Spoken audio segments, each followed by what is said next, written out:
Let me show you guys how to make these custom monthly magnetic banners for your dry erase boards. If it's your first time here, make sure you hit that subscribe button.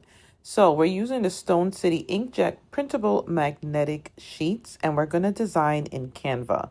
So once you go into Canva and the top right, you could click on more, and then you can select custom size.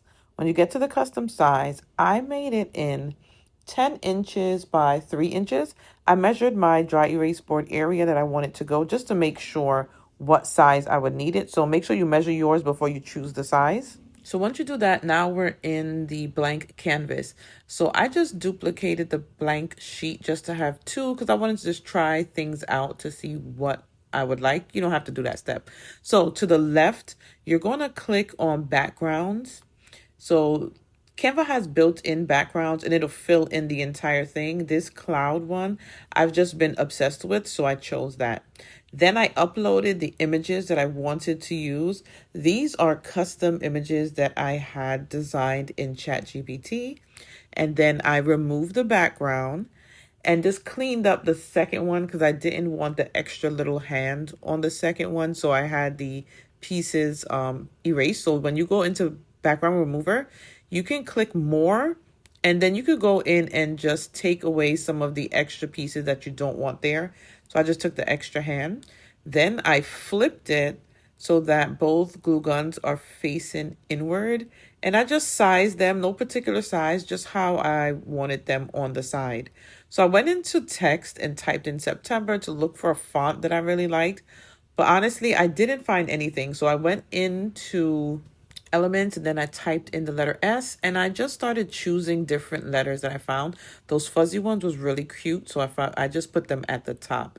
And then the gold one, I liked it better. So I just kept scrolling and found all of the letters to spell out September. I lined them up together and then I fell in love. Obviously, you're watching this and I published in October, but I made this 2 months ago. So then I just duplicated that design and I went in and I spelled out October. And now you go to the top right to save, you click on download, and then I just downloaded the last 2 pages because obviously I don't want the first one, but just the fuzzy letter S's. And I kept them there just in case I wanted to use them for another project, right?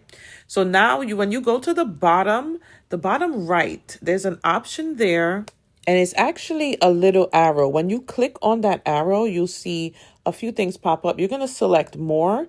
And then you're going to go to custom size and we're going to put in an 8.5 by 11 because that's the size of the actual sheet of paper.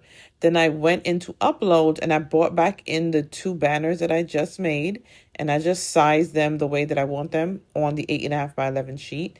Then I went to the top right and saved it as a PDF file and I selected flatten download and then I saved that to my computer. Now for my computer settings, I'm using the Epson EcoTank 16600 and I always send to the rear tray for anything that's thicker than copy paper. But I want to tell you guys, I tested it out and this can actually go in the front tray and kind of get peeled through to print out. So you could print it on any printer. Then I put the settings as glossy paper and chose best.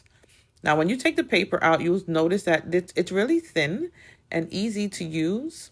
I didn't record the part where I printed it, but look at how gorgeous that print came out. I just had to show it again. I'm in love with these. I'm going to make them all for next year. So I just chose. I just used a regular scissors and cut down the middle. And then I got my paper trimmer for the edges. Unfortunately, at the time, I had a smaller paper trimmer. It doesn't do 12 inches. But if you have a 12-inch one, I would use it to cut the entire thing. So because I only have this smaller one, I cut the sides with it. Then I just use my scissors to cut the top and the bottom half. And voila, that's it. We're done. Again, guys, if you're new here, make sure to subscribe. If you're watching in the month of October 2025, I will be uploading a new video every day for the month of October for Vlogtober.